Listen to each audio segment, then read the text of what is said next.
जी अस्सलाम वालेकुम नाजरीन, ब्रेकिंग न्यूज़ विद अन शिराजी की एक और अहम एपिसोड में आपका होस्ट हूं शिराजी हाज़िर खिदमत।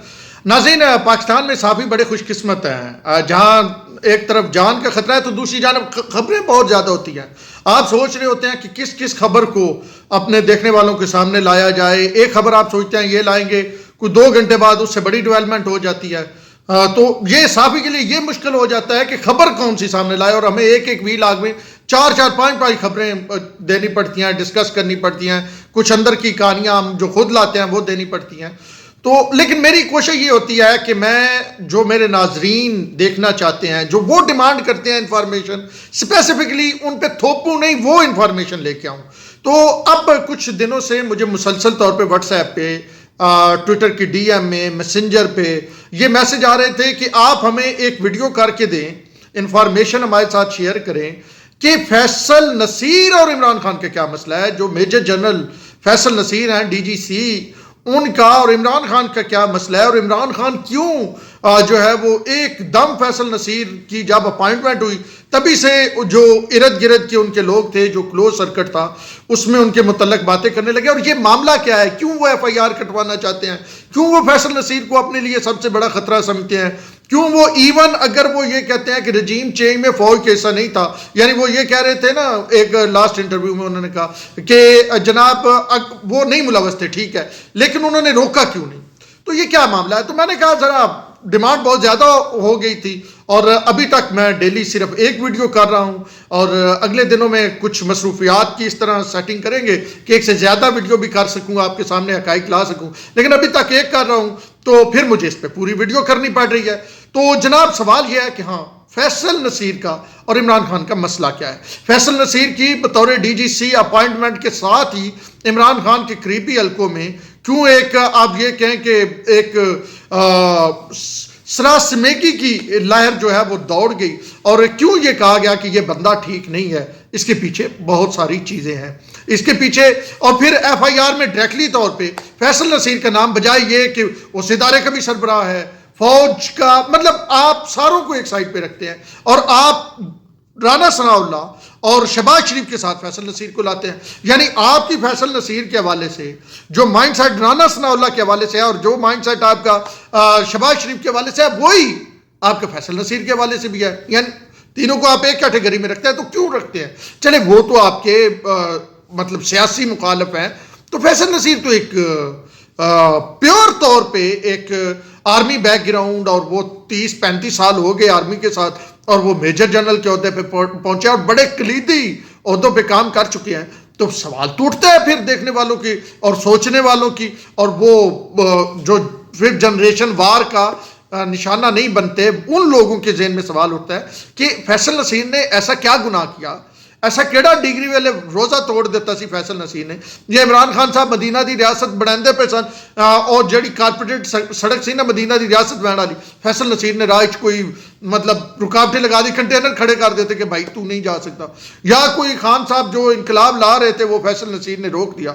यानी फैसल नसीर को तो आए हुए जुम्मा 8 दिन हुए हैं बतौर डीजीसी, और वजह क्या है। तो चले वजह ये है, चलते हैं आप आहिस्ता आहिस्ता, आप मेरे साथ सफ़र कीजिएगा, आहिस्ता आहिस्ता मैं आपको हकाइक तक ले जाता हूँ। और फिर जब ये वीडियो ख़त्म होगी तो यकीनी तौर पे आप बहुत कुछ वो जान चुके होंगे जो अभी तक आपकी नज़रों से वो चला है। वो इस साइड से है तो आप उस साइड पे बैठे, तो इस साइड से आपको उस साइड पे डिलीवर करूँगा। अच्छा, ज़रा फैसल नसीर का देखें। फैसल नसीर अभी कहाँ पे है। फैसल नसीर हैं डीजीसी आईएसआई के। डीजीसी कौन होता है। डीजीसी मतलब डायरेक्टर जनरल काउंटर इंटेलिजेंस होता है। यानी जो भी इंटेलिजेंस मिलती है उसको काउंटर करना, वो काम उसको होता है। पाकिस्तान में अमूमी तौर पे जो डीजीसी होते हैं या रहे हैं, होते हैं कि बजाय रहे हैं की बात कर ले, वो सियासी मामलात में बड़ी मुदाखलत उनकी होती है। वो आप ये कहें कि सियासी मामलात को मैनेज भी काफ़ी हद तक करते हैं। तो इससे पहले जो थे वो जब फैज हमीद डीजीआईएसआई बने तो डीजीसी कौन थे। यकीनी तौर पे फैज हमीद ही थे। आपको पता होगा कि फैज हमीद ही थे। और फैज हमीद जब डीजीसी थे तो उनके जो डीजीआईएसआई थे उस वक्त, मतलब वो भी इमरान खान से बड़ी मोहब्बत करने वाले थे। तो फैज हमीद जो जा रहे थे कि वो आपने सुना था ना वो क्या कहा था जस्टिस शौकत अजीज सदीकी ने और दीगर लोगों ने, तो मतलब डीजीसी का होता सियासी लिहाज से इंपॉर्टेंट है। ये कैसे पता चला? ये फैज हमीद साहब की एक्टिविटीज से पता चला। किसको पता चला? इमरान खान साहब को पता चला। यानी इमरान खान साहब को यह पता चला कि अगर एमक्यूएम साथ रखनी है, अगर बाप साथ रखनी है, अगर जीडीए बनेगी, अगर नैल करवाना है अपने मुखालिफ सियासतदानों को, तो फिर कौन करवाता है? खान साहब। खान साहब के सामने हुआ ना ये सारा कुछ, तो वो डीजीसी करवाता है। ठीक है, डीजीआई बनने से पहले डीजीसी ने किस तरह चीजों को, लोगों को शमूलियत इख्तियार की, वो रुमाल पट्टा जो भी वो कहें, वो तहरीक इंसाफ का ट्राई कलर जो डाला जाता था। तो यानी इमरान खान को बखूबी इल्म है कि डीजीसी की सीट का क्या मतलब होता है। यानी इमरान खान को तो वही मतलब पता होगा ना जो मतलब उनके लिए इस्तेमाल हुआ है। यानी उनको तो यही है ना कि सिर्फ डीजीसी का एक ही काम है कि वो सियासी तौर पे जो है वो मतलब चीजों को और अंदाज में लेके चले, मैनूवर करे। वो थोड़ा लफ्ज मेरी जबान पे चढ़ नहीं रहा, तो वो ये ख्याल है ना इमरान खान का। तो इमरान खान तो एक ही समझता है, डीजीसी का नाम आता है तो वो कहते हैं कि सियासी मुदाखलत वाला।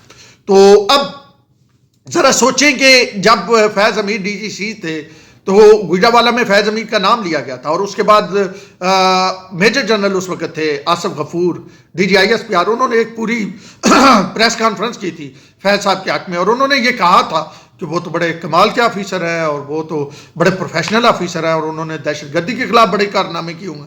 तो डीजीसी का मतलब इमरान खान के जहन में कि वो बंदा जो सियासी तौर पे मतलब आपका फायदा मान दो, तो यानी डीजीसी अपना होना चाहिए, मुखालिफ डीजीसी नहीं होना चाहिए। यानी आपके साथ चलने वाला फैज हमीद जैसा डीजीसी, मतलब खान साहब की राय है ना।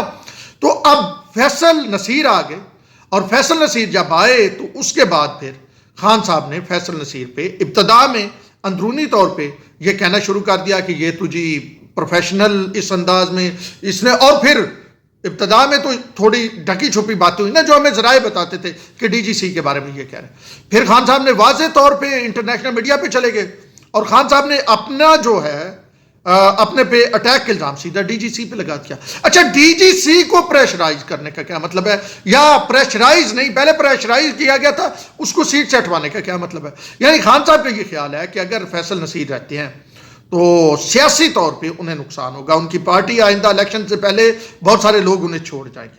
अब फैसल वाटा का अगर आप देखें तो इल्जाम इनडायरेक्टली तौर पे डीजीसी पे लगाया गया, यानी पाकिस्तान तहरीक इंसाफ के रहनुमा ये कहते हुए पाए गए और सुने गए कि फैसल नसीर का दोस्त था, इसलिए वो मतलब उसने ये काम किया।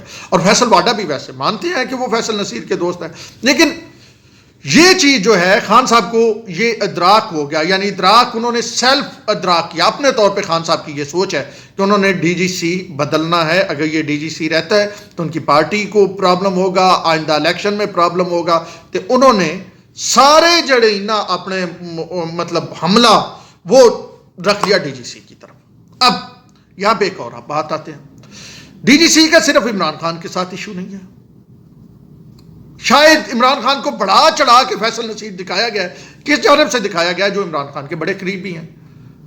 एक लाला सहराई है, लाला सहराई की तरफ से, लाला सहराई की और डीजीसी जो थे, डीजीसी जो है जब वो ब्रिगेडियर थे तो तब से आपस में मामला ठीक नहीं थे। वो नहीं चाहते थे कि ये प्रमोट हो, और अगला प्रमोट हो कि डीजीसी भी लग गया। एलो जी, मतलब अहम तरीन पोस्ट है डीजीसी की, DGISI के बाद अहम तरीन डीजीसी होता है, अगला डीजीसी लग गया भाईजान। तो वो लाला सहराई जो है उसने भी खान साहब लाजमी गल ये रखाया होना कि भाईजान ये थे मतलब यूं तो मुंह तो अगे तो पीछे।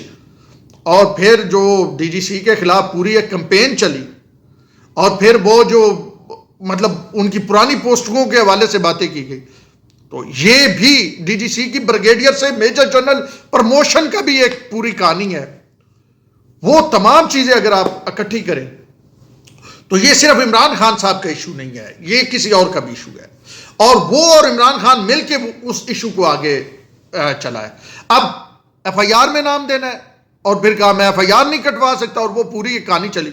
एक अहम मीटिंग हुई लाहौर में, इसी कंटेक्स्ट में आपको खबर भी दे दूं, जिसमें परवेज इलाही साहब ने अहम किरदार अदा किया। और परवेज इलाही साहब बहुत सारी चीजों के गारंटर बने कि फलां, वो आपने बयान सुना ना कि उनका हाथ नहीं था वो उन्होंने कहा साडा कोई नहीं यादसी भाईजान, वो फिर माने ना जिन्होंने अपने उसमें कहा कि उनका अगर हार नहीं था तो उन्होंने बचाया क्यों नहीं फिर। तो वहां पे जो बातें हुई, वहां पे एक जिक्र डीजीसी का भी हुआ और डीजीसी के हवाले से भी कुछ बातें की गई कि आप डायरेक्टली तौर पे इस हवाले से इस तरह बातें ना करें, इदारों पे इस तरह इल्ज़ाम तराशी नहीं होती, ये तरीका नहीं होता। तो वो तो वहां तो कुछ चीज़ें मैनेज हो गई। लेकिन अब मैंने जो कहा कि किसी और का भी इशू है, सिर्फ खान साहब का इशू नहीं, खान साहब ने तो सिर्फ डर है ना, खान साहब को सिर्फ एक डर है कि भाईजान मसला मेरी पार्टी का है, यानी मेरी सियासी मुझे नैल जो करवा रहे हैं और वो सारा मुझे तौहीनों में जाना पड़ रहा है, इलेक्शन कमीशन की तौहीन, अदालत की तौहीन, तो उन्हें सारा लग रहा है कि वो एक्स वाई वाले जो किरदार बताते थे, पहले वो एक्स वाई कहने लग पड़े, फिर उन्होंने डीजीसी का नाम लिया, उसके बाद एक्स वाई का नाम लिया, फिर जाके आजम सवाती से उन्होंने नाम कहलवाए। आज भी एहतजाज जो है वो किया गया। अब ये जो पार्लियामेंट से निकल के सुप्रीम कोर्ट जाते हैं और कहते हैं जी चीफ साहब एक्शन नहीं ले रहे और चीफ साहब को एक्शन ले, तो उसके पीछे भी कहानी वहीं से आती है। तो ये भाईजान पूरी स्टोरी है। खान साहब को वैसे ही झटकाया गया, मसला किसी और का है डीजीसी के साथ, और मसला भी मतलब वो बंदा ना बन बंदी ना जिद बन बंदी, भाई मैनू तेरे नाल जिद दे, या तू काम करेगा या मैं करेगा, मैं मेरी तो बड़ी लाबिंग है, मेरे तो बड़े, मैं तो बहुत सीनियर हूं, तो भाईजान तू ते इतना जूनियर है, ते मतलब वो हो जाता है ना। तो फिर वो खान साहब को भी अब थोड़ी थोड़ी कहीं कहीं से समझ आ रही है कि डीजीसी वाला मामला जो क्रिएट करके मैंने पूरे इदारे के साथ मत्था लगा लिया है, और फिर डीजीसी की वजह से डीजीआई को आना पड़ा प्रेस कॉन्फ्रेंस करने, और उन्होंने जो वजाहतें की और उन्होंने जो बातें की, और उन्होंने जब ये कहा कि दिन को आप ऐसी बातें करते हैं और रात को आप मतलब वो है ना रो टाइप वो करते हैं, तो फिर खान साहब को आहिस्ता आहिस्ता समझ आना शुरू हुई। लेकिन क्या करें कि खान साहब के पास तकिया वही है जिस पे वो तकिया कर सकते हैं, तकिया वही है जिस पे वो तकिया कर सकते हैं। अब खान साहब भी ऑप्शन लेस है, यानी अब खान साहब अगर वो छोड़ना चाहे ना, मतलब छोड़ना क्या चाहे, खान साहब कंबल को छोड़ना भी चाहते हैं, लेकिन अब कंबल उन्हें नहीं छोड़ रहा भाईजान। तो अब कंबल के भी 4-5 महीने हैं, अब अपॉइंटमेंट होती है। वैसे अगर छठे नंबर वाले भाई साहब आ गए, जाते जाते चले एक और खबर दे देता हूं कि छठे नंबर की वाले भाई साहब को भी समरी में इंक्लूड किया जा रहा है मुमकिन तौर पे, जरदारी साहब की डिमांड है। तो छठे नंबर वाले भाई साहब आए तो पंजवे वाले थे, वो जब जूनियर बन जाता है तो सीनियर वैसे ही डिजाइन कर जाता है। तो फिर जिन्होंने मार्च अप्रैल भी जाना ही है वो चले जाएंगे नवंबर में।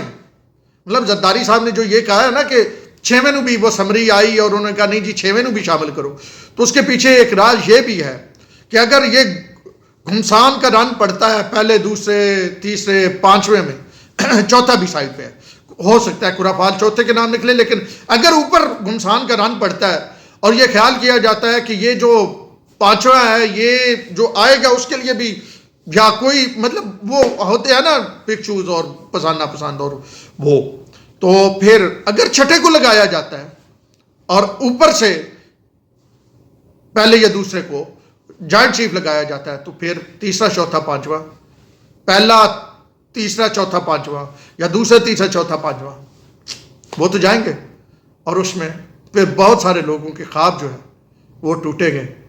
कहानी दिलचस्प मरले में दाखिल हो चुकी है, हम इसके हवाले से आपको बताते रहेंगे। ओन शिराजी को दीजिए इजाजत, अल्लाह ने।